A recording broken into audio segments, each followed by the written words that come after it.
ನಾನು ಏನ್ ನೋಡಿ ನನಗೆ ಡಾಕ್ಟರೇಟ್ ಕೊಡ್ತಾ ಇದ್ದೀರಿ? ನಾನು ಓದ್ದವನ ಬರ್ದವನ, BSc MSc ಪದವಿ ಪಡೆದವನ, ಯಾವ ಪುಸ್ತಕ ತಿರುವಾಗ್ದವನಲ್ಲ.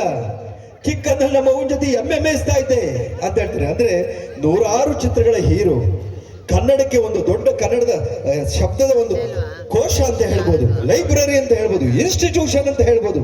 ಅಂಥವರಿಗೆ ಅಂತ ಸರಳತೆ ಇವತ್ತಿನ ದಿವಸ ನಮ್ಮ ಕುಮಾರಸ್ವಾಮಿ ಅವರು ಇಲ್ಲಿ ತನಕ ನಮ್ಮನ್ನೆಲ್ಲ ಕರೆದು ನಿಮಗೆ ರಸದೌತಣವನ್ನು ನೀಡ್ತಾ ಇದ್ದಾರೆ. ಅವರಿಗೆ ನನ್ನ ಹೃದಯಪೂರ್ವಕ ವಂದನೆಗಳು ಸರ್, ನಮಸ್ಕಾರ. ಇನ್ನು ಡಾಕ್ಟರ್ ಪುನೀತ್ ರಾಜ್ಕುಮಾರ್ ಕೂಡ ನಿಮ್ಮ ಮುಂದೆ ಬರ್ತಾರೆ ಕೆಲವೇ ಕ್ಷಣಗಳಲ್ಲಿ. ಅವ್ರನ್ನ ನೋಡಿ ಮನ ತುಂಬ್ಕೊಳ್ಳಿ, ಕಟ್ಕೊಳ್ಳಿ ಅಂತ ಹೇಳ್ತಾ ನಮ್ಮ ಮಾತು. ಯಾಕೆಂದ್ರೆ ಮಕ್ಕಳು ಬಹಳಷ್ಟು ಕಾರ್ಯಕ್ರಮ ನೀಡೋರಿದ್ದಾರೆ, ಅವ್ರಿಗೆ ಅವಕಾಶ ಮಾಡಿಕೊಡ್ಬೇಕು. ತನ್ನ ಪೇರೆಂಟ್ಸ್ ತಿಂಗಳಾನ್ಗಟ್ಲೆಯಿಂದ ಪ್ರಾಕ್ಟೀಸ್ ಮಾಡಿ ನನ್ನ ಮಕ್ಕಳು ವೇದಿಕೆ ಮೇಲೆ ಬಂದಾಗ ನಾನು ಫೋಟೋ ತೆಕ್ಕೊಳ್ಳೋಣ, ನನ್ನ ಮಕ್ಕಳು ಬಂದಾಗ ಒಂದು ಫೋಟೋ ತೆಕ್ಕೊಳ್ಳೋ ಕಾಯ್ತಾ ಇರ್ತಾರೆ ಅಲ್ವೇ? ಏನಪ್ಪ, ಹೌದು ತಾನೇ? ನಾನೇನು ಹೇಳಿ, ನಾನು ನಿಮ್ಮವನು, ನಿಮ್ಮ ಮನೆ ಮಗನು,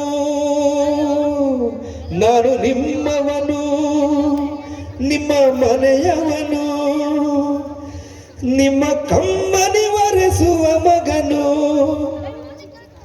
ನಿಮ್ಮ ಚಿಂತೆಯ ಮರೆಸುವ ಮಗನು, ನಾನು ನಿಮ್ಮವನು, ನಾನು ನಿಮ್ಮವನು.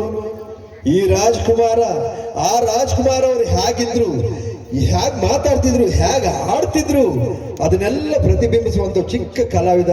ಈ ಪುಟ್ಟ ಕಲಾವಿದನಿಗೆ ನಿಮ್ಮೆಲ್ಲರ ಆಶೀರ್ವಾದ, ಅಭಿಮಾನ, ನಿಮ್ಗಳ ಕರುಣೆ, ನಿಮ್ಗಳ ಪ್ರೀತಿ ನಮ್ಮೆಲ್ಲ ಸದಾಕಾಲ ಹೀಗೆ ಇರಲಿ ಅಂತ ಹೇಳ್ತಾ ನಾನು ಮಾತು ಮುಗಿಸ್ತಾ ಇದ್ದೀನಿ. ಮತ್ತೊಮ್ಮೆ ಬೇರೆ ವೇಷದಲ್ಲಿ ನಿಮ್ಮನ್ನ ಅರಣಿಸೋದಕ್ಕೆ ಬರ್ತೀನಿ ಅಂತ ಹೇಳ್ತಾ ನಾನು ವಿರಾಮ ಕೊಡ್ತಾ ಇದ್ದೀನಿ ಸರ್. ಧನ್ಯವಾದಗಳು. ನಿಮ್ಮೆಲ್ಲರಿಗೂ ದೇವರು ಸದಾಕಾಲ ಆಯುಸ್ಸು, ಆರೋಗ್ಯ, ನೆಮ್ಮದಿ, ಶಾಂತಿ, ಸುಖವನ್ನು ಕೊಟ್ಟು ಕಾಪಾಡಲಿ. ಧನ್ಯವಾದಗಳು ಸರ್, ನಮಸ್ಕಾರ.